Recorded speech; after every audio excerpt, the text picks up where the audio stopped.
Hello दोस्तों, स्वागत है आपका अपने यूट्यूब चैनल एफिशिएंसी क्लासेस में। आज हम बात करेंगे पर्सन के बारे में। जी हाँ दोस्तों, ग्रामर में भी पर्सन होते हैं। ग्रामर में कुल 3 तरह के पर्सन होते हैं। फर्स्ट पर्सन जो आई और वी होता है, सेकंड पर्सन जो होता है यू, थर्ड पर्सन होता है दोस्तों ही, सी, इट और दे। आम तरीके में समझने की कोशिश करते हैं। हम अगर किसी से कुछ कह रहे हैं तो हम फर्स्ट पर्सन हो गए, जो सुन रहा है सेकंड पर्सन, जिसके बारे में बात की जा रही है वो थर्ड पर्सन। आइए दोस्तों आगे बढ़ते हैं। हमारा अगला टॉपिक है pronoun. The words which are used in the place of noun is called pronoun. Noun के जगह पे जो वर्ड्स यूज़ होते हैं वो प्रोनाउन कहलाते हैं। एक एग्जाम्पल देखते हैं दोस्तों।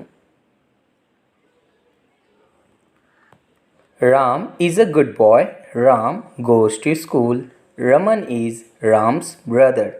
दोस्तों इन तीनों सेंटेंस में पहला सेंटेंस में तो Ram is a good boy ठीक है, लेकिन फिर राम का यूज़ किया गया है और फिर राम के भाई में भी राम का ही यूज़ हुआ। अगर इसे हम इस तरह लिखें, Ram is a good boy, फिर राम के बदले ही goes to school, Raman is his brother. दोस्तों यहाँ जो ही और हीज़ राम के बदले यूज़ हुआ है, यही प्रोनाउन होता है। आई होप दोस्तों आप प्रोनाउन समझ गए होंगे। आइए दोस्तों हम जानते हैं कि प्रोनाउन के कितने पार्ट होते हैं। दोस्तों पार्ट्स ऑफ प्रोनाउन के कुल 8 टाइप होते हैं।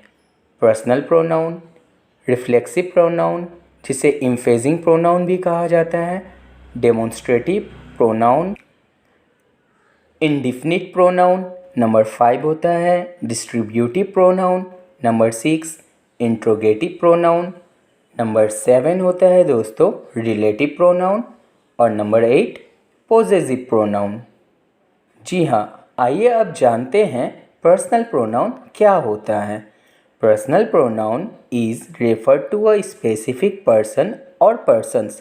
ये पर्टिकुलर किसी विशेष व्यक्ति को या व्यक्तियों को डिनोट किया जाता है। एग्जाम्पल देखते हैं दोस्तों। We are going to market, इसमें जो वी है वो पर्सनल प्रोनाउन है। She is writing a letter, she जो है दोस्तों पर्सनल प्रोनाउन है। दोस्तों यहाँ मैंने कुछ लिस्ट दे रखे हैं।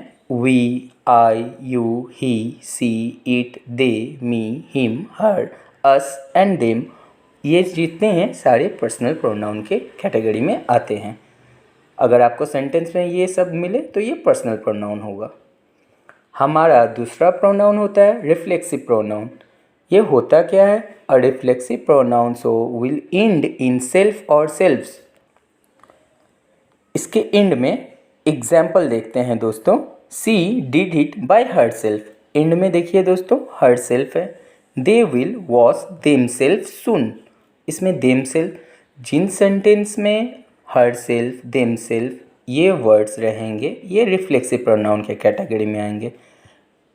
देखिए दोस्तों कुछ लिस्ट है। Myself, yourself, himself, herself, itself, ourself, yourself and them self.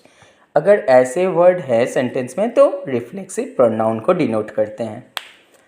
आइए दोस्तों जानने की कोशिश करते हैं हमारे अगले प्रोनाउन के बारे में, जो कि होता है डेमोन्स्ट्रेटिव प्रोनाउन। डेमोन्स्ट्रेटिव प्रोनाउन क्या होता है? डेमोन्स्ट्रेटिव प्रोनाउन आइडेंटिफाई और पॉइंट टू नाउन, ये सीधे सीधे नाउन को डिनोट करता है। जैसे कि this is the car he used, that jacket belongs to him. आम तौर पे समझने के लिए दोस्तों आप ये समझ सकते हैं, अगर किसी सेंटेंस में दिस, दैट, दीज और दोज हो तो वो डेमोन्स्ट्रेटिव प्रोनाउन को इंडिकेट करते हैं। ये आसान तरीका है। अगला है दोस्तों इंडिफिनिट प्रोनाउन। जैसे इसका नाम ही है दोस्तों इंडिफिनिट प्रोनाउन, तो indefinite pronoun does not refer to any particular person और थिंग्स। ये किसी भी विशेष व्यक्ति या वस्तु को संबोधित नहीं करता है। एक एग्जाम्पल देखते हैं दोस्तों। Everyone has its own feelings. दोस्तों इस सेंटेंस में किसी पर्टिकुलर व्यक्ति को नहीं कहा गया। मैंने कुछ लिस्ट दे रखे हैं, all, any, another, anybody, anyone, anything, each, everybody, everyone, everything, few, many, someone, somebody, none, one, several, etcetera. ये सारे इंडेफिनिट प्रोनाउन के कैटेगरी में आते हैं दोस्तों। चलिए बढ़ते हैं हमारे अगले प्रोनाउन की तरफ। इंडेफिनिट प्रोनाउन के बाद जो दूसरा प्रोनाउन आता है दोस्तों, वो होता है डिस्ट्रीब्यूटिव प्रोनाउन। दोस्तों डिस्ट्रीब्यूटिव मीन्स भी हो जाता है बांटना। A distributive pronoun consider member of group separately rather than collectively. ये ग्रुप में से पर्टिकुलर प्रत्येक को इंडिकेट करता है। एग्जाम्पल देखते हैं दोस्तों। Each of the boy has a wrist watch, यानी हर लड़के के पास रिस्ट वॉच है। Either of you can leave. दोस्तों आप कैसे समझेंगे, अगर किसी सेंटेंस में ईच, आइदर और नाइदर होता है तो ये डिस्ट्रीब्यूटिव प्रोनाउन के कैटेगरी में होता है। हमारा अगला प्रोनाउन है interrogative pronoun. We use interrogative pronoun to ask a question. हमें जब भी क्वेश्चन करना होता है तो हम इंट्रोगेटिव प्रोनाउन को डिनोट करते हैं। What do you want. तो यहाँ जो व्हाट है दोस्तों, इस व्हाट से क्वेश्चन बन रहा है। How old are you. How जो है दोस्तों इंट्रोगेटिव प्रोनाउन हो गया। आसान तरीके में अगर क्वेश्चन पूछा जा रहा है तो वो इंट्रोगेटिव प्रोनाउन के कैटेगरी में जाएगा। हु, व्हाट, व्हेन, हुम, व्हिच, एट्सेट्रा। दोस्तों बढ़ते हैं हमारे अगले प्रोनाउन के तरफ। अगला प्रोनाउन हमारा है रिलेटिव प्रोनाउन। रिलेटिव प्रोनाउन होता क्या है? अ relative pronoun does the work of a pronoun and conjunction. दोस्तों कंजंक्शन वर्ड को ऐसा वर्ड है जो सेंटेंस को जोड़ देता है।